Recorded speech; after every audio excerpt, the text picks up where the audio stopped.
Baik, perkenalkan nama saya Mikdad Jabar Adakhil dengan NIM 222121236. Baik, di sini saya akan menjelaskan sedikit tentang dilalah, yang mana pengertian dilalah yaitu suatu petunjuk yang menunjukkan kepada yang dimaksud atau memahami suatu atau sesuatu. Kata sesuatu yang disebut pertama disebut madlul, yang ditunjuk. Dalam hubungannya dengan hukum, yang disebut madlul adalah hukum itu sendiri. Kata sesuatu yang disebutkan kedua kalinya disebut dalil, dalilu, yang menjadi petunjuk. Dalam hubungan dengan hukum dalil itu disebut dengan dalil hukum. Kemudian di dalam Al-Misbah Al-Munir dijelaskan bahwa ad-dalilatu ma yaqtadihu al-lafdu andi idlaq. Dalalah adalah yang dikendaki oleh lafal ketika lafal itu diucapkan secara mutlak. Kemudian adapun pembagian daripada dilalah, yaitu yang pertama adalah dilalah ibarah, yaitu makna yang dipahami dari lafaz baik berupa zahir maupun nas, muhkam maupun tidak. Maksudnya ini yaitu suatu lafaz yang dapat dipahami dari susunan kalimat lafaz itu sendiri. Seperti contoh dalam Quran surat Al-Baqarah ayat 275 yang berbunyi wa ahallallahul bai'a wal harama riba.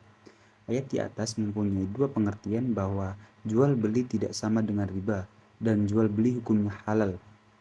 Adapun ciri-ciri ibarah al-nas yaitu membawa ketentuan definitif atau hukum qad'i. Yang kedua yaitu tidak memerlukan dalil pendukung. Kemudian macam-macam dilalah yang kedua yaitu dilalah isyarah, yaitu suatu pengertian dari lafaz sebagai kesimpulan dari pemahaman terhadap suatu ungkapan dan bukan dari ungkapan itu sendiri. Seperti contoh wa 'alal mauludi lahu rizquhunna wa kiswatuhunna bil ma'ruf, yang artinya dan kewajiban ayah memberi makan dan pakaian kepada para ibu dengan cara yang baik. Secara eksplisit menjelaskan bahwa kewajiban untuk menafkahi anak adalah dibebankan kepada ayah. Dalam ayat tersebut merujuk pada hanya ayahlah yang bertanggung jawab. Makna yang tersirat menjelaskan bahwa anak dikaitkan dengan ayah dan di identitasnya merujuk pada identitasnya ayah. Jadi jika ayahnya ingin mengambil harta anaknya, maka tidak dianggap pencuri.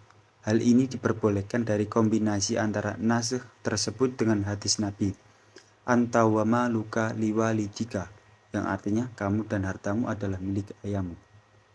Kemudian dilalah al-nasakh, yaitu pengertian secara implisit tentang suatu hak lain yang dipahami dari pengertian nasakh secara eksplisit karena adanya faktor penyebab yang sama. Seperti contoh fala taqul lahuma uffi wala tanharhuma wa qul lahuma qawlan karima.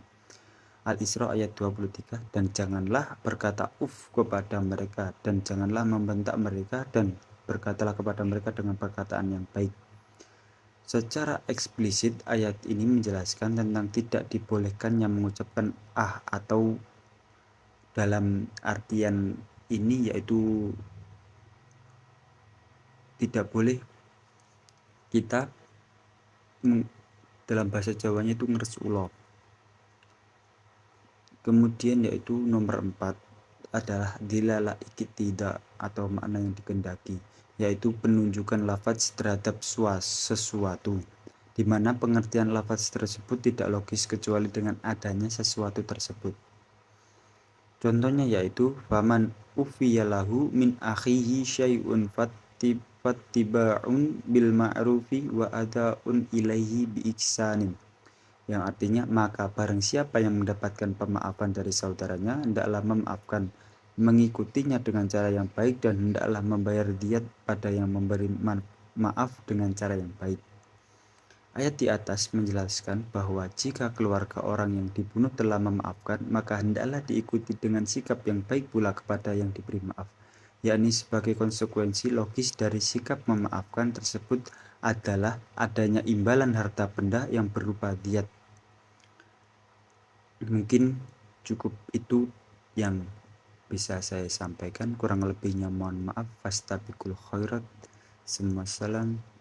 Wassalamualaikum warahmatullahi wabarakatuh.